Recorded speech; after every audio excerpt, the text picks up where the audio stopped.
인피니트 게임,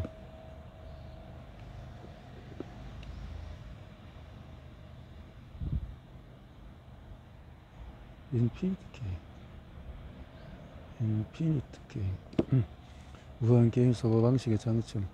무한 게임에서는 임의로 설정한 기간 안에 임의로 정한 기준치를 달성했다는 사실로 기업의 참된 가치를 평가할 수 없다. 기업의 진정한 가치는 사람들이 그 기업의 지속적인 성공을 위해서 얼마나 기여하고자 하는지, 단지 그곳에서 일하는 동안만이 아니라 그만두거나 퇴직하고 나서 해당 기업의 성공을 이어나가길 바라는지 그 마음의 크기로 알 수가 있다.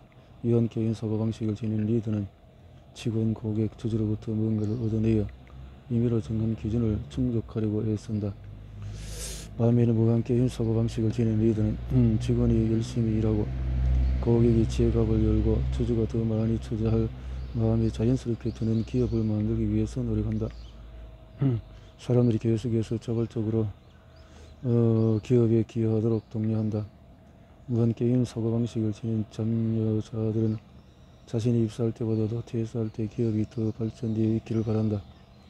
레고가 오랜 세월 사랑받는 장난감을 만들 수 있었던 비결은 단순한 행운에 있지 않다. 자신이 퇴사한 뒤에도 회사가 지속적으로 번성하기를 바라는 직원들 덕분이다. 그들의 목표는 분기 실적을 잘 내는 것이 아니라 매년 더 많은 어린이가 창의적인 노래를 경험할 수 있도록 끊임없이 장난감을 개발하는 것이다.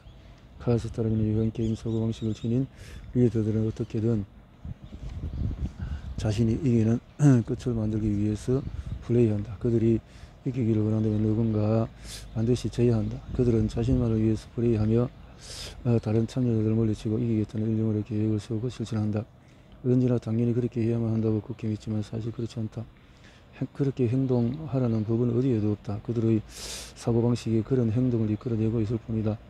카스에 의하면 무한게임 사고방식의 참여자는 플레이를 지속하는 것보다도 그 자체가 목표다. 비즈니스 세계에 대입하면 많은 리더들이 지쳐가고 나서도 살아남는 강건한 기업을 세우는 것이다. 카스는 무한게임 참여자는 게임 안에서 공식을 추구한다고 설명했다. 비즈니스 사람이란 자세히 그 이상을 추구한다는 뜻이다. 무한게임식 참여자는 사람들에게 팔 수 있는 제품을 만들지만 무한게임 사고방식에 참여하는 사람들이 사고 싶어하는 제품을 만든다. 팔 수 있는 제품을 만들 때 초점은 상품의 판매가 회사에 어떤 이득을 주는지에 맞춰져 있다. 반면에 사람들이 사고 싶어하는 제품을 개발할 때는 구매자에게 어떤 이익이 돌아가는지에 중점을 둔다. 나에게 가장 좋은 게 무엇인가라는 질문은 무한게임 사고방식이다. 우리에게 가장 좋은 게 무엇인가라는 물음은 무한게임식 생각이다. 무한게임식 참여자는 개인의 목표를 달성하기 위해 행동할 뿐 그 행동이 세상에 어떤 영향을 초래할지 고민하지 않는다. 반면에 무한게임식으로 운영되는 기업은 자기만 생각하지 않는다. 기업의 의사결정이 국민에게, 지역사회에, 경제에, 국가에, 세계에 미치는 영향을 전부 고려한다. 그들의 게임 전체의 좋은 선택을 해나간다. 코다가 설립자 조지 이스트먼은 사진의 대중화에 헌신한 사람들이었다. 그는 이 목표로 당대 사람들의 행복과 지역사회의 복지에 보탬이 될 수 있다고 생각했다. 코닥은 1912년엔 회사의 성과를 이유로 직원들에게 특별수당을 지급한 최초의 회사가 되었으며 그로부터 몇 년 뒤에는 이제야 익숙하지만 당시에는 새로웠던 스톡옵션을 발행했다. 직원들에게 다양한 사내복지를 제공했으며 당시에는 경력조차 없었던 유급 병가를 지원했고 지역 대학에서 공부하는 직원들의 등록금을 보조했다. 많은 기업이 같은 혜택을 따라서 제공하고 있다. 이는 코닥뿐만 아니라 비즈니스라는 게임 전체의 이로운 일이었다. 이스먼은 코닥으로 수많은 일자리를 창출하는 데 그치지 않고 병원을 짓고 음악대학을 설립했으며 로체스터 공과대학교의 전신인 로체스터 기계학교와 로체스터 대학교를 비롯한 여러 고등 아낌없이 후원했다. 유한게임과 무한게임 사고방식의 또 다른 차이점은 변화를 맞이하는 태도다. 카스에 가면은 유한게임의 참여자는 예상치 못한 변수를 싫어하며 혼란을 두려워한다. 예측하지 못한 일이나 통제 불가능한 일이 벌어지면 그들이 세운 계획에 차질이 생겨서 게임에 질 확률이 커지기 때문이다. 반면에 무한게임 사고방식의 참여자는 돌발상이 일어날 수 있다는 사실을 충분히 이해하고 있으며 심지어 즐기기까지 한다. 그들은 예상치 못한 일에서 교훈을 얻어 변할 준비가 되어 있다. 자유로운 플레이를 기꺼이 받아들이며 항상 여러가지 가능성을 열어둔다. 이미 벌어진 일을 어떻게 반응할지보다 새로운 일을 어떻게 시작할지에 주중한다. 예를 들어서 새로운 기술이 개발되었을 때의 기존 사업모델이 미칠 악영향을 걱정하기보다 그 기술을 어떻게 적용할지 계획한다. 이처럼 무한게임 방식으로 사고하면 다른 회사들의 행보에 집착하거나 외부의 영향에 휘둘리지 않고 더 큰 목표에 집중하게 된다. 나와 함께 택시를 탔던 에프레임이 마이크로소프트 전이 뛰어난다는 사실에 아무렇지 않게 반응했던 이유를 지금 쉽게 이해할 수 있다. 그는 비즈니스는 무한게임에 때로는 애플이 더 나은 제품을 만들 수 있고 때로는 마이크로소프트가 더 훌륭한 제품을 내놓을 수 있다는 사실을 잘 알고 있었다. 애플의 목표는 마이크로소프트를 능가하는 것이 아니었다. 애플의 목표는 애플이 자신을 뛰어넘는 것이었다. 애플은 아이팟 다음으로 선도일 제품을 준비하고 있었다. 그들은 무한게임 방식으로 사고하고 있었기에 완전히 새로운 시야를 가질 수 있었다. 전이 출시된 지 약 1년 뒤에 애플은 첫 번째 아이폰을 출시했다. 아이폰은 스마트폰의 개념을 완전히 바꾸었으며 전과 아이팟 모두를 사실상 하물간 기기로 만들었다. 애플이 소비자의 취향을 여쭤보고 미래를 꿰뚫어 봤다는 견해도 있지만 이는 사실이 아니다. 유한 게임 사고 방식으로는 절대로 상상도 못할 혁신을 이룰 수 있었던 이유는 애플이 무한 게임식 관점으로 세상을 바라봤기 때문이다. 유한 게임 방식으로 운영되는 기업도 수익의 극대화를 위해서 혁신적인 전략을 도입한다. 하지만 어떤 그런 전략은 조직, 직원, 고객, 사회 전체에 도움을 주지 않는다. 즉 최종 결산 결과 외에 그 어떤 것에도 이득이 되지 않는다. 장기적으로 기업에 더 나은 미래를 가져다 주지 않는다. 이유는 간단하다. 보통 먼 미래까지 내다보지 않고 눈앞의 상황을 고려하여 전략 결정자가 대부분이 이익을 취하도록 설계하기 때문이다. 반면에 무한게임식 리더는 정명화된 목표, 즉 유한게임식 목표를 달성해야 한다고 직원들을 닥달하지 않는다.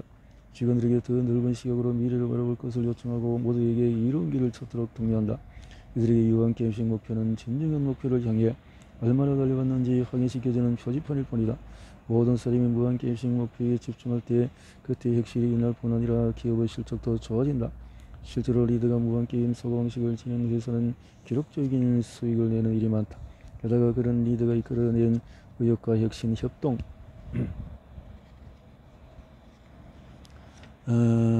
안심, 브랜드 청정도와 경제적인 이익은 사업이 안정적일 때뿐 아니라 불안정한 시기에도 기업이 도움이 된다. 경기가 활성화할 때 성공 요인들이 불안일 때도 기업을 든든하게 붙잡아주고 회복 탄력성을 키워준다. 단위에서 추구하는 기업은 영속할 수 있다. 이런 기업은 안정성을 찾는 기업과는 다르다. 안정성이란 단어 자체가 같은 상태를 유지한다는 뜻이다. 그러니까 이론적으로 보면 완벽하게 안정적인 기업은 풍파를 견디고 나면 이전과 정확히 똑같은 모습으로 돌아간다.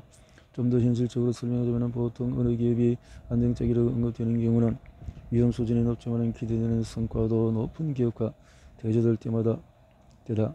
예를 들면 성장 속도는 느리지만 안정적인 기업이다라고 표현한다. 하지만 안정성을 제일 요구하는 기업은 무한게임의 속성을 이해하지 못한다. 그래서 예측 불가한 변수에 대비하지 않는 경우가 많다.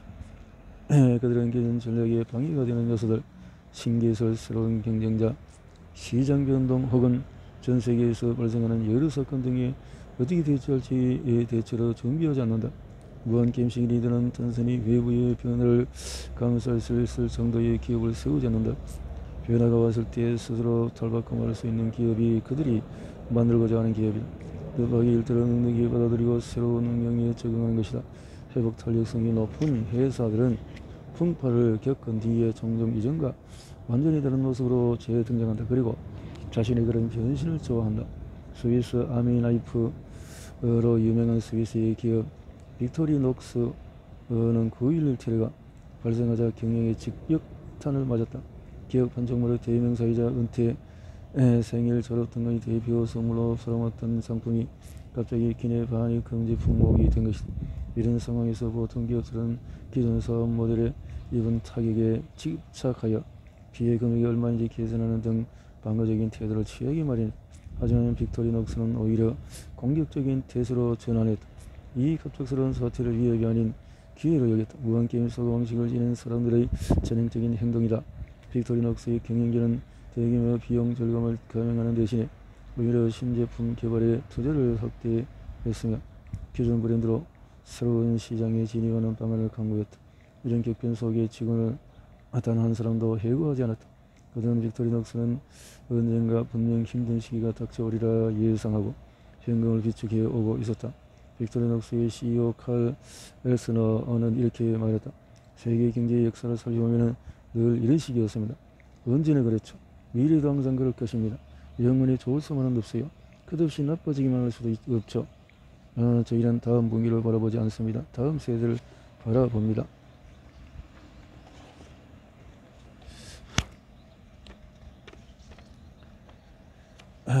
빅토리녹스는 이 같은 무한게임의 사고방식 덕분에 다른 회사였다면 치명적이었을 위기 상황에서도 정신적으로나 재정적으로 준비된 자세로 대처할 수 있다. 결과는 놀라웠다. 빅토리녹스는 9.11 테러 이전과는 전혀 다른 기업이 되었고 시험지는 더욱 강해졌다. 정전에는 총 매출에서 칼이 차지하는 비중이 95%였다. 이제는 스위스 아미나이프의 비중이 35%로 줄었다. 대신에 여행용품, 시계, 향수를 새롭게 판매하면서 빅토리녹스의 매출은 9.11 테러 이전에 대비해서 약 2배나 상승했다. 빅토리녹스는 안정적인 기업이 아니라 회복 탄력성이 높은 회사다. 무한게임 사고방식의 장점은 명확하고 다양하다. 그런데도 비즈니스라는 무한게임의 유한게임 사고방식으로 참여한다면 어떤 일이 벌어질까? 유한게임 방식으로 무한게임에 참여할 때는 피해. 베트남 전이 끝나고 수십 년이 지난 어느 날 전쟁 당시에 미국 국방장관이던 로버트 맥나마라는 또 웅유엔 꼬닥 전 베트남 외무장관을 만났다. 웅유엔 꼬닥은 전쟁이 벌어지던 1965년 75년까지 북베트남 외교부의 수석 미국 전문가로 일했었다. 그와 대화를 나누던 맥나마라는 비로소 미국이 베트남을 완전히 오해했다는 사실을 알게 됐다. 웅유엔 꼬닥은 맥나마라를 꾸짖듯이 말했다. 장관님은 역사책도 안 읽으십니까? 한 권이라도 읽으셨다면 저희가 중국이나 러시아의 졸정이 아니었다는 사실을 아셨을 텐데요. 저희가 지난 1000년 동안에 중국에 대항하고 있었다는 사실을 모르십니까? 저희는 독립을 위해서 싸우고 있었습니다. 마지막 한 사람까지 최선을 다해서 싸울 작정이었죠. 폭탄을 얼마나 터뜨리든 미국이 어떤 강력을 가하든 저희는 막을 수는 없었을 겁니다. 북베트남은 베트남 전쟁을 무한게임으로 인식하며 임했던 것이다. 미국은 베트남 전쟁이 유한게임을 생각했다. 전쟁은 일반적으로 유한게임이니 미국의 가정이 무리는 아니었다. 대부분 전쟁에는 영토와 같이 측정하기 쉬운 유한 목적이 있다. 보통 뚜렷한 정치 목적을 가지고 전쟁에 뛰어들며 유한 목적을 먼저 달성한 쪽이 승리를 거두면 자역을 체계하고 전쟁 끝난다. 하지만 늘 그렇지는 않다. 당시 미국의 리더가 좀 더 주의를 기울였다면 베트남 전쟁의 속성을 더 빨리 파악할 수 있었을 것이다. 실마리는 충분히 있었다. 일단 미국이 베트남에 군사적으로 개입할 때 뚜렷한 목적과 명분이 없었다.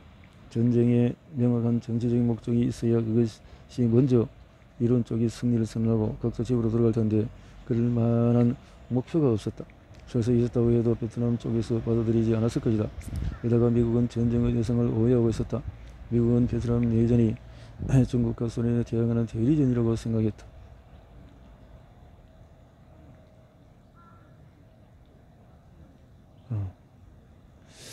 하지만 북베트남은 그 어떤 외세의 지배도 받지 않겠다는 강한 신념이 있었다.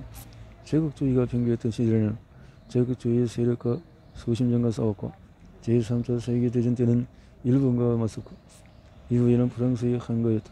북베트남에게 미국과의 전쟁은 냉전의 연장선이 아니라 또 다른 러시아와의 싸움이었다. 또한 북베트남의 전쟁 방식도 베트남 전쟁의 본질을 드러내고 있었다.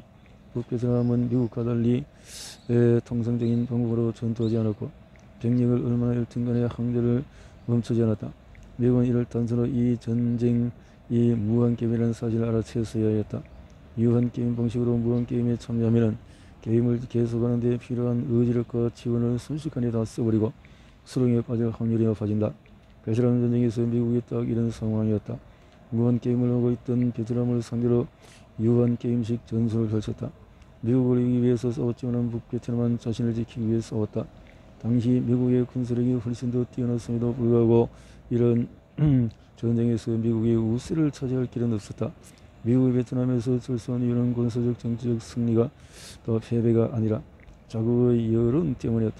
미국 국민으로서는 머나먼 나라에 값비싼 비용을 들여가며 이길 수도 없을 것 같은 전쟁을 계속한다는 사실이 달가울 리가 없었다.